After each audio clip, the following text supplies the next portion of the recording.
अस्सलाम वालेकुम गाइस। तो कैसे हैं आप? उम्मीद करती हूँ सब खैरियत से होंगे। आज फिर आपकी खिदमत में हाजिर है एक नए ट्यूटोरियल के साथ। तो जल्दी से मेरे चैनल को कर लें सब्सक्राइब ताकि आने वाली वीडियो का नोटिफिकेशन आप तक पहुँच जाए। आज हम करेंगे अगेन क्यूने केराटिन, और क्यूने केराटिन करना आपको सिखाऊंगी। वर्जन हेयर पे कैसे केराटिन करते हैं पहले भी मेरी वीडियोस मौजूद हैं, लेकिन इस वीडियो में डिफरेंट ये होगा कि आपको बताऊंगी कि वर्जन हेयर पे भी समहाउ केराटिन्स आपको बाल को डैमेज कर सकती है, तो कैसे उससे बचा जा सकता है। तो इस तरह की मज़ीद इन्फॉर्मेटिव वीडियोस के लिए मेरे चैनल पे बने रहें। सबसे पहले क्या करना है जी, हमने करना है हेयर्स को वॉश। ठीक है, क्लैरिफाइंग शैम्पू के साथ आपने हेयर्स को करना है वॉश। यहाँ पे मैं कैराप्लेक्स का यूज़ कर रही हूँ शैम्पू। ठीक है, इसको आपने 2 दफ़ा हेयर्स पे लगाना है। पहली दफ़ा लगा के अच्छे से आपने निकाल लेना है और दूसरी दफ़ा एप्लीकेशन करनी है। 5 मिनट आपने बालों पे लगे रहने देना है। ठीक है, 5 मिनट इसीलिए लगे रहने देना है ताकि बालों के जो पोर्स हैं, वो जो क्यूटिकल्स हैं, वो अच्छे से ओपन हो जाएं। ठीक है, और क्योंकि अगर बालों के पोर्स ओपन नहीं होंगे तो प्रोडक्ट अंदर जाएगा नहीं।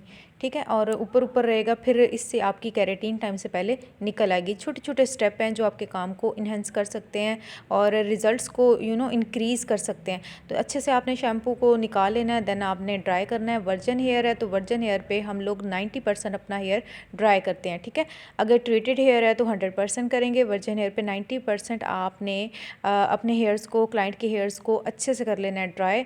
और ड्राई करने के बाद सेम एज़ यूजुअल आपने सेक्शनिंग करनी है, एयर टू एयर सेक्शन। ठीक है, बैक सेक्शन जो है आपका, वहाँ पे आपने फर्दर उसको 2 पार्टीशन बना लेनी है और अच्छे से फ्रंट वाले जो हेयर्स हैं उनको आपने करना है टाई।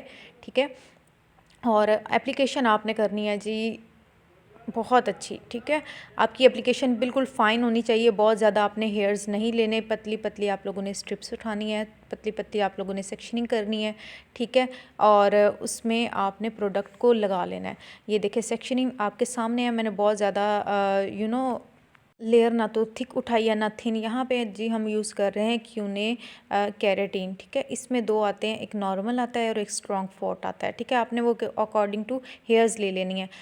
अच्छे से आपने उसको थोड़ा मर्सीफाई करना है और देन एप्लीकेशन करनी है हेयर्स के ऊपर। पूरे ऊपर नीचे बालों को आपने अच्छे से कवर करना है। प्रोडक्ट आपने बहुत ज़्यादा नहीं लगाना। ठीक है, और जो प्रोडक्ट लगाना है उसको अच्छे से मर्सीफाई करना है। रूट से आपने 1/2 इंच का फासला रखते हुए, ठीक है, अच्छे से इसको आपने मर्सीफाई करना है हेयर्स के अंदर। कॉम से आपने हेयर्स को फाइन कर लेना है, बहुत ज़्यादा आप लोगों ने कॉम नहीं करना। ठीक है, आज मैंने कोशिश की है कि मैं आपके साथ जो वीडियो है, जो अपना ट्यूटोरियल है, उसको डिटेल में शेयर करूं। ठीक है, देखें अब मैं साथ साथ एप्लीकेशन कर रही हूँ। एक साइड पे लगाया, साथ ही दूसरी साइड पे, क्योंकि हेयर्स का काम जो होता है और ख़ास तौर पे इस तरह के प्रोडक्ट में हमें टाइमिंग को देखना पड़ता है, तो इसीलिए फिर मैंने कोशिश किया कि साथ साथ आप लोगों को बताती चलूँ। ये मैंने लगा दिया प्रोडक्ट और अब इस सेक्शन पे लगाऊंगी, फिर मैं अपने राइट वाला सेक्शन लूँगी और उस पे प्रोडक्ट को लगाऊंगी। काम आप लोगों ने तसल्ली से हमेशा करना है, नीटनेस के साथ करना है। अच्छा, एक वर्जन हेयर पे अभी मैं आपको बता रही थी कि आपने कैसे काम करना है। ये हम फर्स्ट स्टेप यूज़ कर रहे हैं और इसके बाद हम यूज़ करेंगे जो सेकंड स्टेप होता है, वो न्यूट्रलाइज़र होता है। ठीक है, ये फर्स्ट स्टेप का काम क्या होता है? फर्स्ट स्टेप का बेसिकली जो काम होता है वो आपके जो बॉन्ड्स होते हैं, हेयर्स के जो बॉन्ड्स होते हैं, उनको ब्रेक करना। ठीक है, जब हेयर्स के बॉन्ड टूट जाते हैं तो फिर आपका बाल बिल्कुल स्ट्रेट हो जाता है, बिल्कुल फ़ाइन हो जाता है। एप्लीकेशन करते हुए आपने इसी तरह की छोटी छोटी चीज़ों का ख़ास ख्याल रखना है। ये मैंने करीब करके आपको ब्रश चलाना सिखा रही हूँ कि कैसे ब्रश चलाते हैं। ब्रश को आपने फ्लैट रख के नहीं चलाना और कोशिश करनी है कि जो ब्रश के ब्रिसल्स हों वो थोड़े हार्ड वाले आप यूज़ करें। ठीक है, क्योंकि जब हार्ड ब्रिसल्स होते हैं तो वो बेंड नहीं होते। जब हम उसको हेयर्स के अंदर अप्लाई करते हैं ना प्रोडक्ट, तो वो बेंड नहीं होते। तो और आपने ब्रश को उठा के चलाना है, ब्रश को बिल्कुल लिटा के नहीं चलाना। लिटा के आप चलाओगे तो वो बिल्कुल ऊपर ऊपर लगेगा। जब आप ब्रश को उठा के और हार्ड ब्रिसल्स वाला ब्रश जब आप यूज़ करोगे तो वो आपका प्रोडक्ट पूरे हेयर्स में इक्वली लग जाएगा। ठीक है, और साथ आपने कॉम की मदद से उसको हल्का हल्का फाइन करते जाना है, ताकि अगर कोई बाल मिस भी हो गया है तो वो जब हम कॉम करें तो वो अंदर इक्वली आ जाए। ख्याल करना है, कोशिश करनी है कि आप रूट्स के पास ना जाएं। रूट्स का एरिया आप लोग बचा के लगाएं। ठीक है, 1/2 इंच के फासले पे।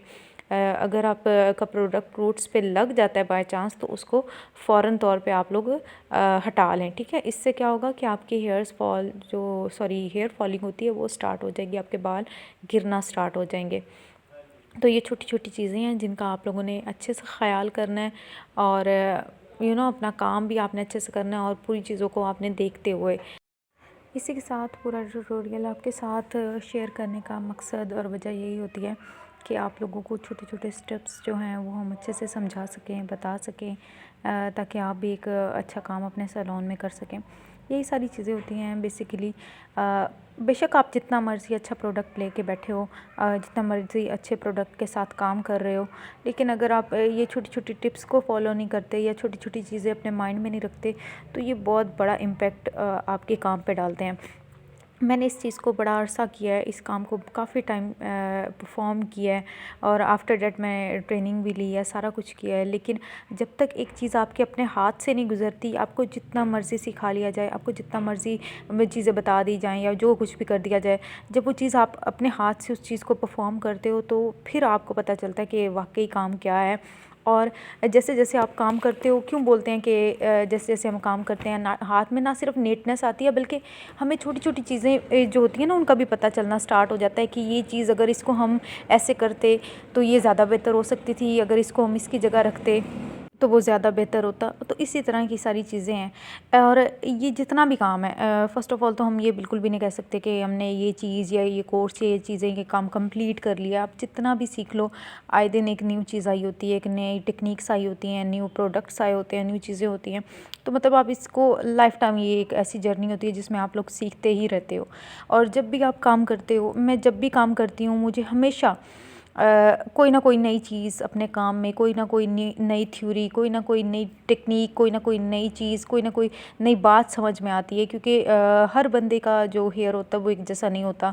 और इसी के साथ ये भी मैं आपको बताती चलूँ कि सभी हेयर्स पे एक ही तरह की केराटिन्स नहीं होती, ठीक है। ये चीज़ तो आप लोग अपने बिल्कुल माइंड से निकाल दें कि सभी हेयर्स पे हम लोग एक ही केराटिन, चाहे वो क्यूने की हो जाए, लॉरियल की हो जाए, एक्सटेंसो हो जाए, या जो भी है वो हम कर सकते हैं। बिल्कुल ऐसा नहीं है। हर हेयर पे उसके हिसाब से काम किया जाता है, ठीक है। जिस तरह क्यूने वालों ने दो चीज़ें बनाई हैं, मतलब इसी केराटिन को दो पार्ट्स में उन्होंने डिवाइड कर दिया। एक वो स्ट्रॉन्ग के लिए और हेयर्स के लिए, और थिन हेयर्स के लिए अलग से उन्होंने बनाई है। तो इसी तरीके से होता है। साथ साथ आपको काम भी बताती चली हूँ।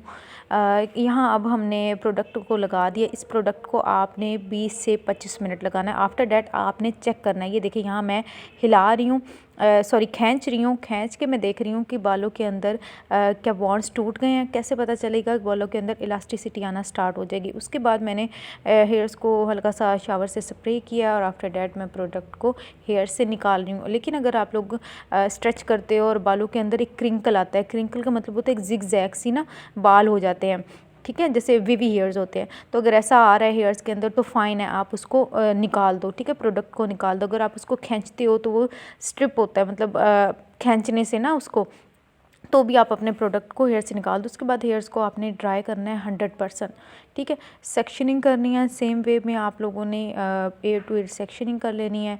बैक सेक्शन का जो होगा, आपके हेयर्स होंगे, उनको आपने डिवाइड कर लेना है 2 पार्ट्स में। अच्छा, अब यहाँ पे मैं यूज़ कर रही हूँ सैलून डिज़ाइनर का हेयर स्ट्रेटनर। हेयर स्ट्रेटनर 50% आपके काम को इन्हेंस करता है और 50% इम्पॉर्टेंट रोल प्ले करता है, ठीक है। 50% आपका प्रोडक्ट और 50% आपका स्ट्रेटनर। यहाँ अब इस बात को करने का मकसद सिर्फ ये है कि आप लोगों को पता चल जाए कि ये स्ट्रेटनर्स, प्रोफेशनल स्ट्रेटनर और जो दूसरे स्ट्रेटनर्स होते हैं, इनमें कितना फ़र्क है, ठीक है। आपने क्या करना है, यहाँ पे बालों की सेक्शनिंग करनी है, पतले पतले सेक्शन उठाने हैं और 90 के एंगल पे रख के आप लोगों ने करनी है स्ट्रेटनिंग, ठीक है। 90 एंगल पे रखेंगे तो इससे क्या होगी, बालों के अंदर एक वॉल्यूम भी आएगा, ठीक है। आफ्टर डैट आपने करके 10 मिनट के बालों को छोड़ देना है, ताकि जितने भी हीट है बालों के अंदर से निकल जाए। उसके बाद आपने ये सेकंड स्टेप, जिसको हम न्यूट्रलाइज़र बोलते हैं, इसकी एप्लीकेशन करनी है। अब यहाँ एक बात बहुत ज़्यादा समझने वाली है, और वो ये है कि आपने पहले, जैसे कि हमने पहले स्टेप में क्लिप्स लगा दिए थे हेयर्स पे, और यहाँ पे आपने दूसरे स्टेप में क्लिप्स बिल्कुल भी नहीं लगाने। देखने में ये भी एक छोटी सी बात है, लेकिन ये भी बहुत इंपॉर्टेंट रोल प्ले करती है आपके केराटिन में, ठीक है। यहाँ देखें, मैंने अपनी स्टूडेंट्स को पकड़ा दी है, बिल्कुल भी मैं कैचर क्लिप कोई भी चीज़ नहीं लगा रही। आप लोगों ने भी बिल्कुल ऐसे कुछ भी नहीं लगाना, ठीक है, क्योंकि अगर आप लगाओगे तो बालों के अंदर वेव आएगा, तो जब हम न्यूट्रलाइज़र लगाएंगे, ये इसका काम है फिक्स करना, तो ये फिक्स करेगा हेयर्स को। तो वहाँ पे अगर किसी जगह पे कोई वेव रह गया तो फिर वो वैसा ही वेव रहेगा, उसको आप बाद में जितना मर्ज़ी वॉश कर लो या जो कुछ भी कर लो, वो वेव रहना ही रहना है, ठीक है। तो इसीलिए आपने इस चीज़ का भी ख्याल करना है। प्रोडक्ट को सेम वे में आपने लगाना है और हल्का हल्का कॉम्ब करना है, रूट से आप लोगों ने बचा के लगाना है, उसके साथ आपने सेक्शनिंग करके लगाना है। और यहाँ पे आप मोटे मोटे सेक्शन ले सकते हो। और लेकिन इस चीज़ में एक चीज़ का ख्याल रखना है, जब ये आपने काम करना है तो आपने बालों पे प्रोडक्ट की एप्लीकेशन बहुत एक्स्ट्रा नहीं करनी, जैसे कि मैंने पहले स्टेप में भी आप लोगों को बताया, ठीक है।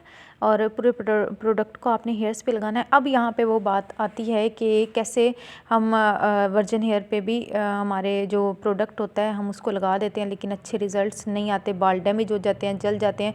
तो ऐसा क्यों होता है, ठीक है, आज इस सवाल का भी मैं आपको जवाब दूंगी। तो होता क्या है कि जब हम और ये बेसिकली होता है सेकंड स्टेप में, जो कि मैं अभी लगा रही हूँ, न्यूट्रलाइज़र, ठीक है। इसमें क्या होता है कि ये समहाउ हमारा जो हेयर होता है वो इतना ज़्यादा नहीं होता कि वो इतना प्रोडक्ट और इतना केमिकल्स को बियर कर सके, जिस वजह से क्या होता है। और इस चीज़ का पता कैसे चलता है, जब आप देखोगे बालों में प्रोडक्ट लगाओगे तो बालों के अंदर एक हल्का सा ना वेव आना स्टार्ट हो जाएगा, ठीक है। बाल ऊपर की तरफ ऐसे लगेगा, बाल जैसे ऊपर की तरफ जा रहे हैं बजाय सीधा होने के। तो इसका मतलब ये है कि प्रोडक्ट स्ट्रॉन्ग है और आपका हेयर जो है इस चीज़ को डाइजेस्ट नहीं कर पा रहा, ठीक है। यहाँ इस टाइम पे आपने क्या करना है, इसकी टाइमिंग होती है 8 से 10 मिनट, ठीक है। 10 से 12 मिनट भी हो सकती है अकॉर्डिंग टू हेयर्स, ठीक है।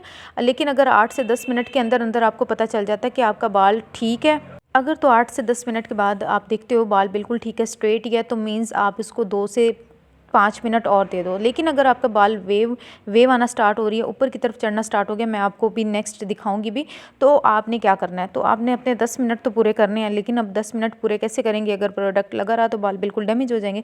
तो बचाने के लिए टेक्निक क्या है कि आपने हेयर्स के ऊपर सादा जो पानी है उसको स्प्रे कर देना है, ठीक है। उससे क्या होगा कि आपकी जो प्रोडक्ट स्ट्रॉन्गनेस है या उसमें जो स्ट्रॉन्ग केमिकल हैं वो थोड़ा माइल्ड हो जाएंगे, ठीक है। उसके बाद आपने चेक कैसे करना है भाई, बालों की सेक्शनिंग लेके बिल्कुल ऐसे आपने वेव करना है और इसको 1 मिनट के लिए हाथ पे वेव ही रहने देना है। उसके बाद आपने छोड़ के कॉम्ब करना है। अगर आप देखते हो कि बाल बिल्कुल सीधे ही हैं तो मतलब आपके सेकेंड प्रोडक्ट की टाइमिंग भी डन हो गई है, ठीक है। उसके बाद आपने प्रोडक्ट को 100% हेयर से निकालना है। फर्स्ट स्टेप भी 100% निकालना है, सेकेंड स्टेप भी आप लोगों ने 100% हेयर से निकालना है। उसके बाद आप कोई मास्क जो भी आपके पास अवेलेबल हो, कोई सीरम, ऑक्सीजन सेल, समहाउ जो कुछ भी है आपके पास, आप उसके बाद वो अपने क्लाइंट के हेयर्स पे लगा सकते हो। शैम्पू नहीं लगाते, ठीक है।